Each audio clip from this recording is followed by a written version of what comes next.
Kami sepakat bahwa vaksin itu perlu dikembangkan dalam waktu relatif pendek ya. Artinya vaksin itu harus available.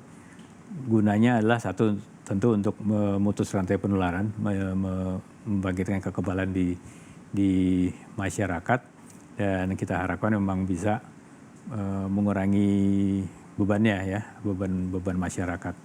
Nah, vaksin itu diharapkan bisa dikembangkan sendiri secara spesifik oleh masing-masing negara berdasarkan virus yang ada di negara itu.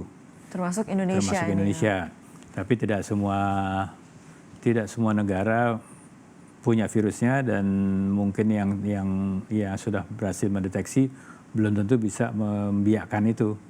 Jadi belum tentu punya virusnya. Tetapi sekarang dengan teknologi yang ada kita bisa mengembangkan vaksin tanpa memiliki virus itu.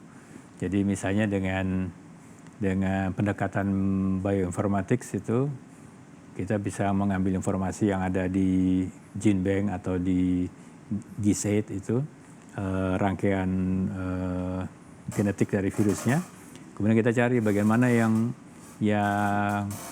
paling cocok untuk dijadikan antigen. Nah, kemudian kita bisa bikin itu secara sintetis. Vaksinnya ini apakah dikembangkan oleh negara ini masing-masing, ataukah sebenarnya ada langkah coordinated effort misalnya untuk menghasilkan vaksin yang powerful dan efektif seperti itu? Karena sekarang kita belum tahu bagian mana dari virus itu yang paling bagus untuk antigen. Jadi banyak negara berupaya membuat vaksin dengan pendekatan masing-masing. Jadi ada yang misalnya ada yang vaksin utuhnya cuma dilemahkan, atau bagian vaksin itu tapi dipotong-potong misalnya. Jadi hanya bagian-bagian tertentu saja yang dijadikan bahan vaksin. Nah, itu semuanya masih perlu pengujian.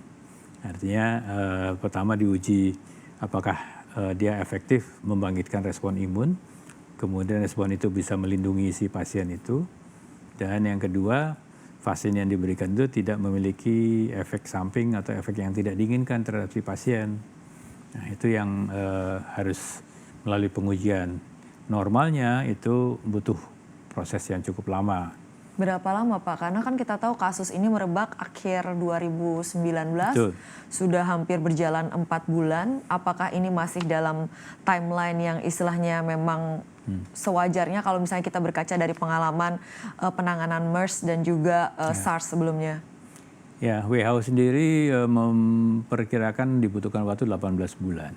18 bulan. Tetapi dalam hal ancaman pandemi, mungkin itu bisa diperpendek. Artinya prosedur-prosedur administratif yang biasanya cukup panjang itu bisa diperpendek.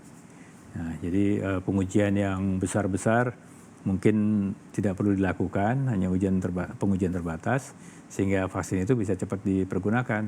Kita belajar dari pengalaman flu burung yang lalu, itu bahkan diharapkan vaksin tersedia dalam waktu 3 bulan. Karena kalau lebih dari itu sudah keburu nyebar kemana-mana. Nah, jadi kita berusaha sependek mungkin, tapi juga tidak mungkin dalam 2-3 minggu akan tersedia vaksin itu. Saya kira hal yang tidak mungkin, karena